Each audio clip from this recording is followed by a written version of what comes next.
सुबह मोबाइल, शाम मोबाइल, खाना खाते हुए मोबाइल और रात सोते हुए मोबाइल। ये है अलमिया हमारी नौजवान नस्ल का। हर वो आदमी जो मसरूफ़ है, मसरूफ़ होना चाहता है, मसरूफ़ दिखना चाहता है या मसरूफ़ रहना चाहता है, मोबाइल फ़ोन इसकी वाहिद जायपना है।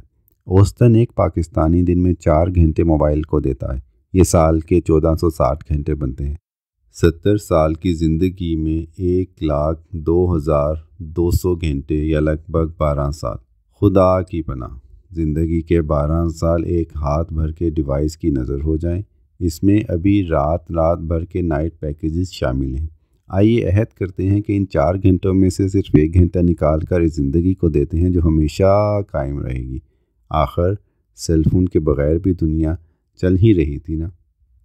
मोबाइल के नाइट पैकेजेस की तरह बंदे को कभी कभार रात को चादर ओढ़कर अपने रब से भी बात कर लेनी चाहिए, जो सब सुनता है, वो सब कुछ देखता है और हर शय पर कादिर है।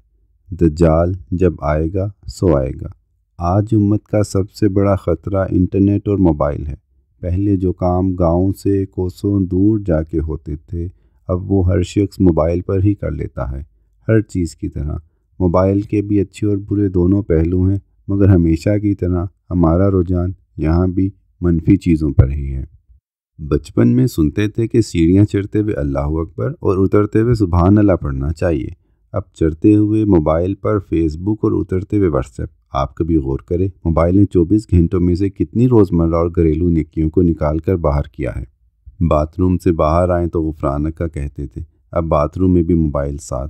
5 मिनट के 15 मिनट लग गए, फेसबुक की ब्राउजिंग ख़त्म ही ना हो पाए।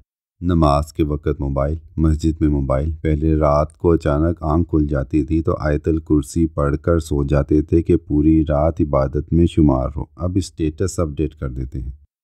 खाना खाने से पहले बिस्मिल्लाह की बजाय खाने की तस्वीर, हज की तस्वीर, कुर्बानी की तस्वीर, हत्ता के तस्वीरों की तस्वीर।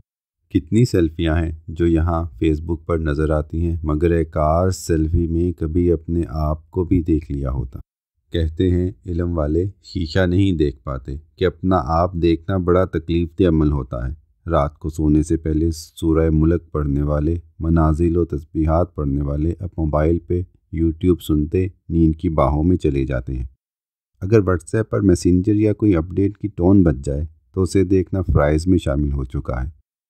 काश हम फेसबुक पर मौजूद हर एक दोस्त के बदले दिन में एक बार सुबहान अल्लाह पढ़ लें।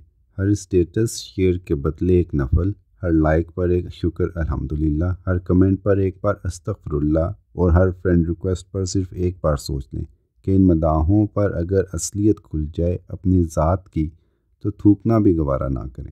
और मुनाफ़क़त के जो मानी मोबाइल की वजह से वजूद में आए हैं उनका तो क्या ही कहना। जितने फर्मा बरदार और हाजिर हम मोबाइल और फेसबुक पे नज़र आते हैं, उसके आधे भी असली ज़िंदगी में होते तो पाकिस्तान की शक्ल बदल गई होती।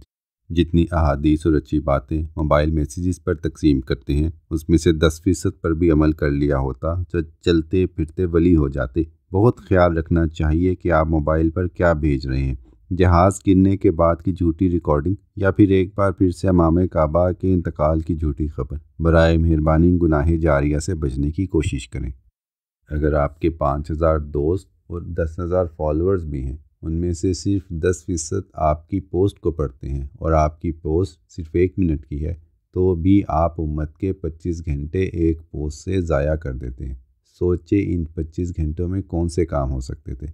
यकीन जानिए, कोई आधा एक घंटा इसके बग़ैर भी गुजार लिया करेंगे तो दुनिया नहीं रुक जाएगी। दिन में कम से कम 1 घंटा मोबाइल फ्री रखें, ज़रूर अफाका होगा। और इसी मोबाइल की वजह से जो रोज़मर्रा की मसनून दुआएं उठ गई हैं, उन्हें याद करना चाहिए। ज़िंदगी में बरकत का सबसे आसान रास्ता मौका की दुआएं हैं, स्टेटस अपडेट नहीं। ऑनलाइन गेमिंग, फहश मुकालमाबाजी, मजहबी और सियासी बहस और गुनाह बेलज़्ज़त को समझें। अपने आप पर वक़्त लगाएं। मेरा बस चले तो उस्ताद और मौलम के सामने मोबाइल ले जाने पर पाबंदी लगा दूँ। सिनेमा में भी कभी मोबाइल नहीं बजता, मगर हसरत ही रही कि कभी बाज़ जमात नमाज अदा कर सकूं, किसी गाने की ट्यून सुने बगैर। खुदारा मस्जिदों को सिनेमा घरों जैसी इज्जत ही दे दें। जितने का आईफोन लेते हैं उतने में तो दुबई और श्रीलंका का चक्कर लग जाता है। सफ़र से आदमी बहुत कुछ सीखता है। मैं मोबाइल फ़ोन का हरगिज़ दुश्मन नहीं, मगर अगर बरतने के आदाब नहीं आते तो किनारा ही बेहतर है। इस आर्टिकल को अपने मोबाइल फ़ोन्स पर पढ़ने का शुक्रिया।